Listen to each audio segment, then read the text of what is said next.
Welcome to the Winnipeg Free Press Jets This Week. I'm joined by Tim Campbell, Hockey Writer at Winnipeg Free Press. I'm Gary Lawless, also of the Free Press.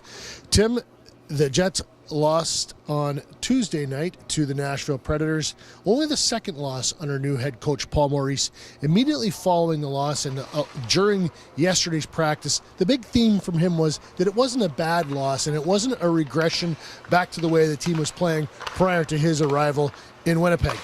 Do you buy that? Yeah, I actually am buying that.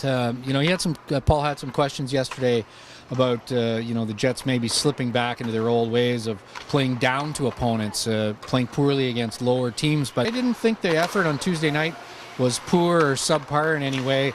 Of course, there are mistakes, there always are, but I tend to agree with the coach. That wasn't a terrible game, and I don't think that should be a signal that they're headed back to maybe some of their old bad habits. Now, it's only one loss. We'll see how he feels if they were to lose again Friday night against the Vancouver Canucks. Paul Maurice, the coach, has changed. The players haven't. And this team did struggle for long stretches under Claude Noel. So we'll see if he can keep them on the right track or not. On to the opponent, the Vancouver Canucks, returning on Friday night. For me, this game is really overdue. It's, I think, very unfortunate the way the schedule fell in the first season and even last year with the lockout. There were no inter-conference games. So, I think a lot of fans have also been waiting to see the Canucks here, given the ties to the players, especially on the ice. Not to mention that the Canucks are one of the teams the Jets are going to have to reel in if they want to get a wild card playoff berth in the Western Conference.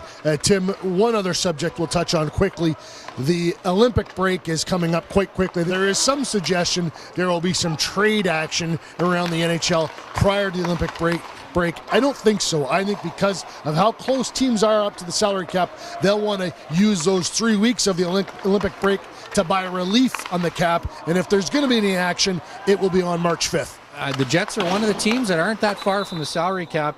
And the way things have been going here, I don't know, if I had to flip a quarter right now and say I'd kind of guess they're not going to be very active. There's not much room for adding big-time players, and I don't really think the Jets or their fans have the stomach for starting to subtract right now. I don't see what good that will do. So I don't know. Unless Kevin Cheveldayoff hears something very unusual, I expect it to be fairly quiet around here. I'm Gary Lawless. That's Tim Campbell. This is Jets This Week.